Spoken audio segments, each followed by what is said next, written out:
Olá pessoal, tudo bem? Na aula de hoje eu vou explicar para vocês o conceito de peso aparente. Esse conceito é uma complementação da nossa última aula, que foi sobre força de empuxo. Inclusive, se você ainda não assistiu essa aula, é muito importante que você vá lá e veja a aula sobre força de empuxo para entender o que eu vou falar aqui nesse vídeo. É só clicar aqui no cantinho e assistir a aula de empuxo primeiro. O conceito de peso aparente é muito simples, e eu tenho certeza que você já passou por uma situação dessa alguma vez na vida. Você estava brincando em uma piscina com alguns amigos e você resolve carregar alguém que esteja com parte do seu corpo submerso na água. Você percebe que é mais fácil carregar essa pessoa quando ela está com uma parte do seu corpo embaixo da água do que totalmente fora da água. Esse peso aparentemente menor que a pessoa tem quando está com parte do seu corpo submerso é chamado de peso aparente. E nesse vídeo eu vou explicar várias coisas interessantes sobre isso. Vamos lá? Se por algum motivo um halter desses de academia cair dentro da água e alguém exercer uma força de baixo para cima tentando puxar esse objeto novamente para fora da água, essa pessoa vai exercer uma força menor do que a força que ela faria se o objeto estivesse fora da água. Mas vamos trocar de objeto. Em vez de considerar um halter, vamos considerar uma chave de boca. Todos nós sabemos que um objeto, quando está submerso em água, parece ser mais leve do que realmente é.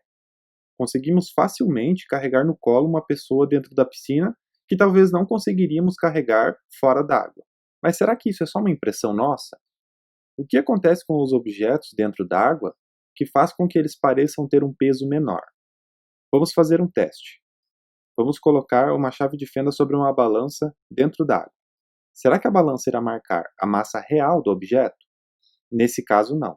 Se colocarmos essa chave de boca sobre uma balança dentro d'água, a marcação da balança será diferente do que se colocarmos ela fora da água.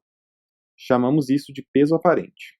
Só um detalhe, a balança vai registrar a massa do objeto, e não o peso. Mas chamamos isso de peso aparente porque o objeto parece ter um peso menor do que o seu peso real. Para entender o que acontece, nós precisamos primeiramente entender como uma balança executa uma medida. Sempre que colocamos um objeto sobre uma balança, existem duas forças agindo sobre ele. A primeira é o peso. A força-peso é o resultado da atração gravitacional da Terra sobre qualquer objeto que está ao redor dela. Portanto, a força-peso age no objeto verticalmente para baixo, enquanto que a balança segura o objeto. Então ela exerce uma força normal vertical de baixo para cima. Como o objeto está em equilíbrio, essas duas forças devem ser iguais, sendo que a força normal é igual à força-peso, em módulo. A balança consegue saber qual é o peso do objeto se baseando na força normal que ela tem que exercer para segurar esse objeto. Como a força normal é igual ao peso, e o peso é igual a massa vezes gravidade, nós podemos dizer que a força normal exercida pela balança sobre o objeto é igual à massa do objeto multiplicada pela aceleração da gravidade. Se nós passarmos a gravidade dividindo a força normal, nós teremos como resultado a massa do objeto. Sendo assim, a balança pode mostrar para nós qual é a massa daquele objeto. É como se ela fizesse esse cálculo. Perceba que o resultado na balança depende da força normal que ela exerce, ou seja, depende do quanto de força ela tem que fazer para equilibrar o objeto. Mas dentro da água, isso é um pouco diferente, pois não há só duas forças agindo. Existe a força-peso agindo sobre o objeto, na vertical para baixo. Existe a força normal, pois a balança está segurando o objeto.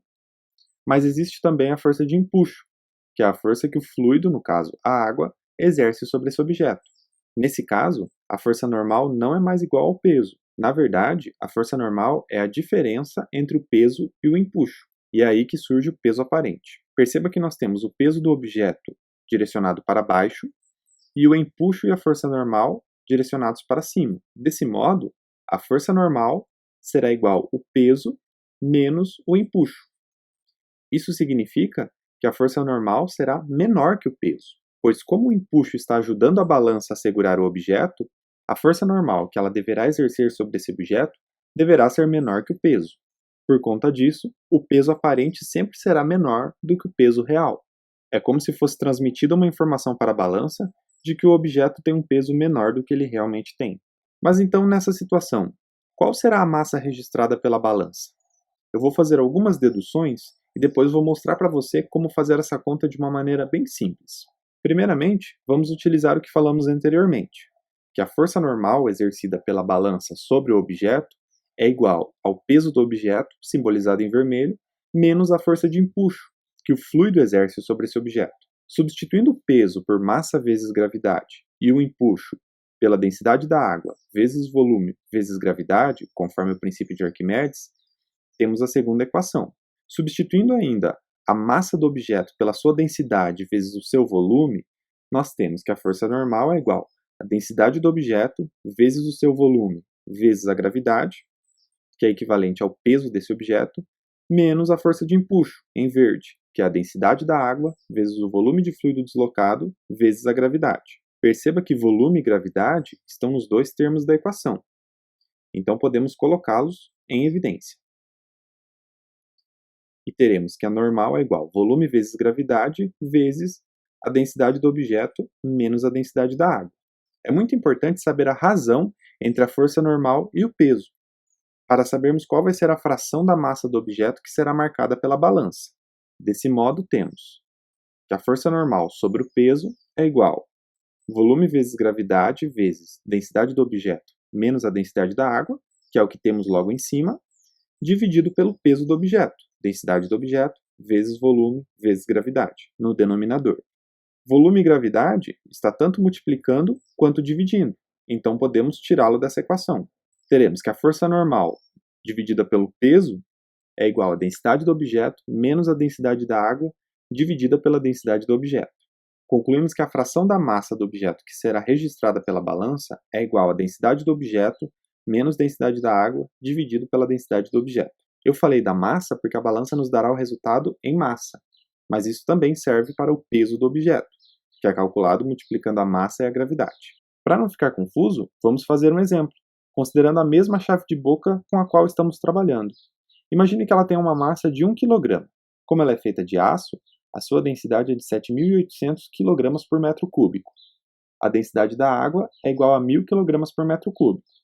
Vamos substituir esses dados na equação e ver que resultado temos. Se colocarmos essa chave de boca sobre uma balança dentro da água, teremos que a fração da massa registrada pela balança será igual à densidade do objeto menos densidade da água dividida pela densidade do objeto.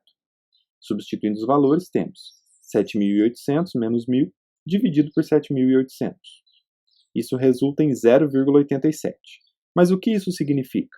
Isso significa que a balança vai marcar 1 kg quando colocada fora da água, que é a massa real desse objeto, e marcará 0,87 kg, que é igual a 870 gramas quando for colocada dentro d'água.